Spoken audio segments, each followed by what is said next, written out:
How much do the previous 3 games matter?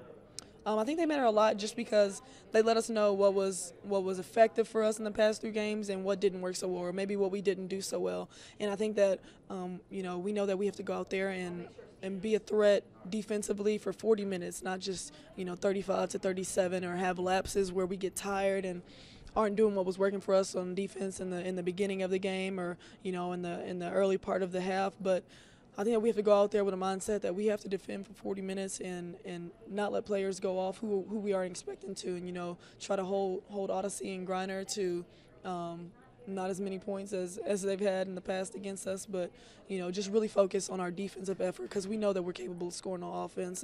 But I guess that is one thing, though. They do hold us to a lower percentage than we usually do, and I think that that's because of the Griner effect. Having her in the lane.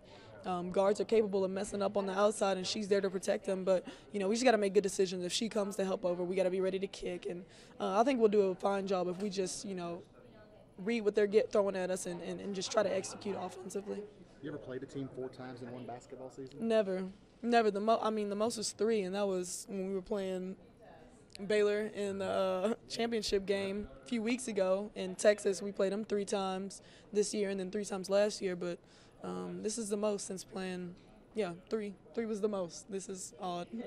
How odd is it? Just because, it's crazy just because it's the game that, means the most right now. It's going to end somebody's season. Don't want it to be us. And, I'm going to go out there and fight like it's not going to be my last game, but like it could be.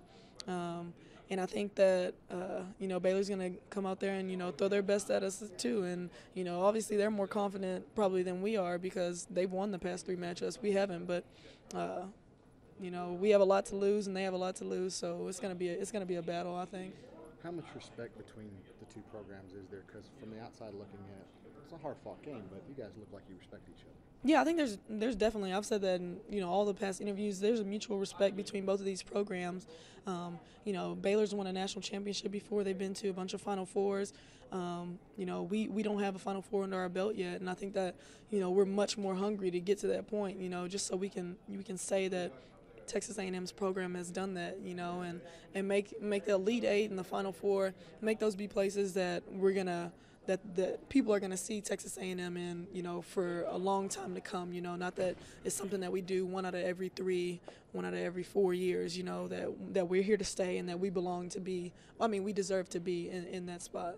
Have you let yourself think about the Final Four and what all it would mean, not just for the program but for you? It would be a huge deal for me just to be able to say that I got to that point. And, after playing on the team that I was on my freshman year, they were the team that people remember at A&M, and I want to leave a legacy here and be a part of a team that was really special, and I think that this team could be it. I know that everybody wanted 2 Big 12 teams in the tournament and the Final Four, and obviously it would have been you and Baylor by right. the seedings, but one of you is going to beat the rival to get to the Final Four. Yeah. In some ways, is maybe this the way it could be or should be? I guess we don't really have a choice. It's the way it is, so there's nothing we can do about it now. But I really do wish that we both could have been in the Final Four, just because we're really, 2 of the top teams in the Big 12, and it would have been awesome for us to show that, the Big 12 has 2 out of the 4 teams left playing in the national championship in the Final Four, and I think that would have been key for us, huge for the Big 12. But whoever comes out of this game as the victorious team is going to be an excellent representative for the Big 12, I believe. And all we can do is go out there and make this a hard-fought battle. And I think that if we go out there and do what we're supposed to do, I think that this will be our time to shine. Anything else, Cody? Anything else, Cody? Yeah. The Griner v. matchup. That's getting a lot of talk. What is it like? I know you maybe don't see a lot of it being out there, but what is the matchup between those 2? Griner and Adams.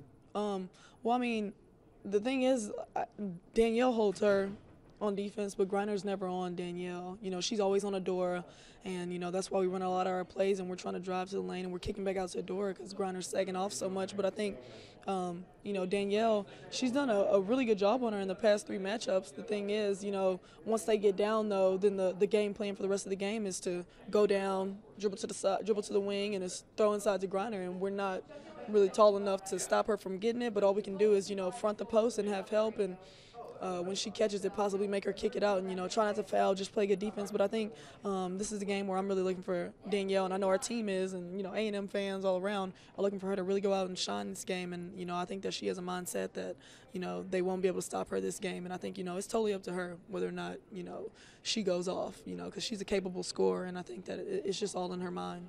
How much will you and the rest of the guards play? I assume you can make it difficult by ball pressure. Definitely. Yeah, that's a huge thing for us, playing post defense 30 feet from the basket, which is us getting up and pressuring the guards, making them drive maybe, take shots with a hand in their face, and, just don't foul and, don't let players go off who we aren't expecting to. Just everybody, our motto in practice for today is, do your job, guard who you're supposed to guard, help out on who you're supposed to help out on, and do our job defensively, and that'll translate to a lot of offense for us.